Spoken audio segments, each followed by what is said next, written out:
Hi, my name's George and this is my implementation video for the Unity 3D game kit. This video is going to be focused on the ways I input sound into Unity, and there will be a separate video which will focus on the creative process for this project. Just a quick summary of some of the non-linear audio stuff that I've done before using Unity. I've done a couple of projects using Wise implementation, and more recently I have used FMOD to implement sound into the survival shooter game. I really enjoyed using FMOD for the shooter, so I've stuck with it for this project. I began by playing through the game a few times, which gave me a good idea of what sort of things I would need to implement sound for. I made a list to keep track of which sounds I had designed and which sounds I had implemented.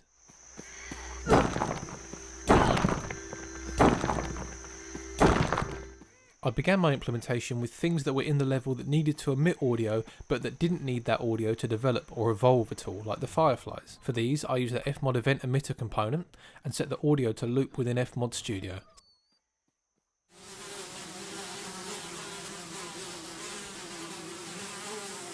Since event emitters are not limited to just playing a sound on startup, I also use them for one-off sounds such as the destructible boxes and the weapon being collected.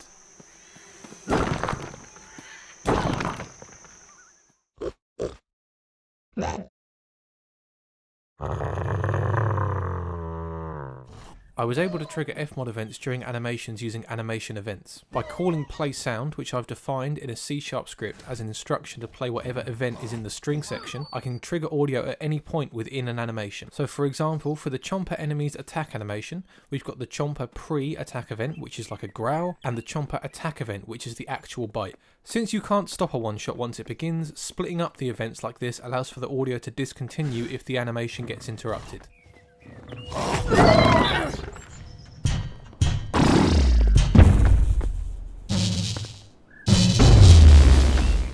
Anything character related that is not triggered through animation events is called directly from a C# script. An example of which can be seen here. If the Grenadier enemy dies, there is an instruction to play the death event as well as an impact event.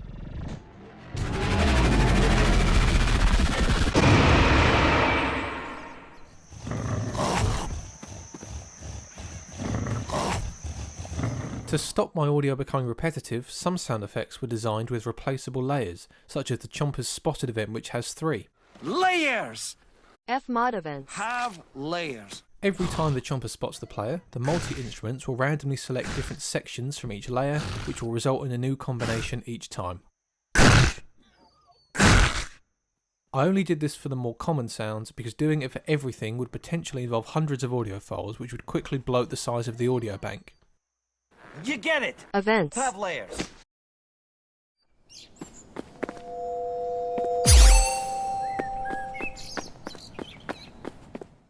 Objects which emit an ambient sound up until the point they are interacted with were implemented by making use of the already existing Unity events. I used a sustain point to hold the playhead in place over a looping glow, and when the key off button is triggered, the playhead continues playing the opening sound. This script will play the crate event from when the player first loads in, and when the crate is opened, the Unity event will trigger the key off button. The layers are stored individually and referenced in the opening crate event, allowing me to have more control over crossfading at the beginning and end of each loop.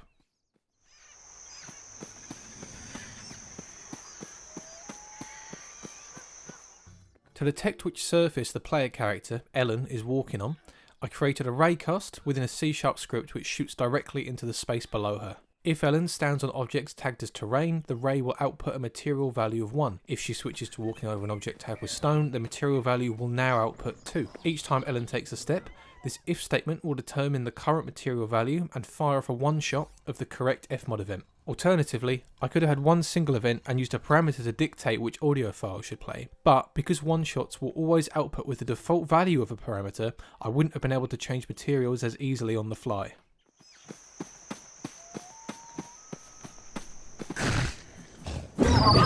For Ambience, I started by dividing the map up into 3 sections: the swamp, the cave and the arena. A raycast, shooting straight forward from roughly the height of Ellen's head, will collide with invisible game objects placed at the entrance and exit of each area, outputting a value. That value is fed into this script, which controls the parameter within FMOD. Jumping over to FMOD, you can see that each ambience is made up of an audio bed and a scatter instrument. The scatter instrument is full of one-off sounds of wildlife and makes the soundscape feel more alive and dynamic. Every section is technically playing all at once, and the ambience perimeter uses automation to mute and crossfade between sections.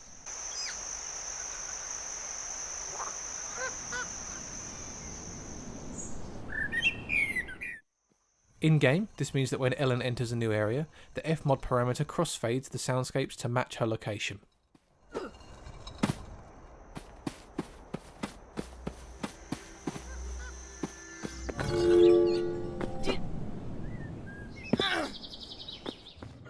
I use snapshots to change the mix for certain areas of the map to reflect what environment Ellen is in. If Ellen enters a cave, things get more echoey, and if she goes to a high up area, the wind becomes stronger.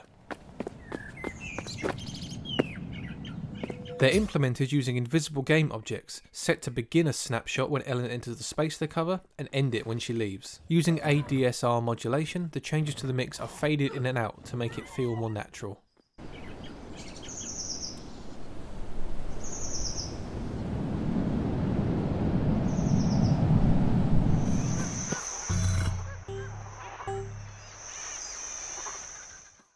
The UI sounds were the final thing which I added.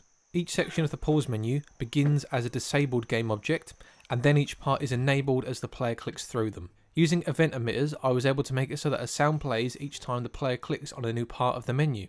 When on the pause menu, there is a snapshot active which turns down the game volume. To allow players to customise the sound accurately, the volume returns to normal when on the audio settings page. Sound can be turned down using in-game sliders, which are linked to VCAs within FMOD.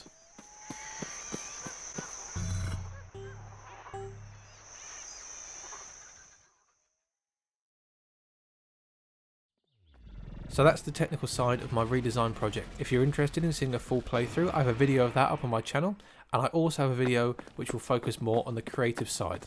Thank you for watching.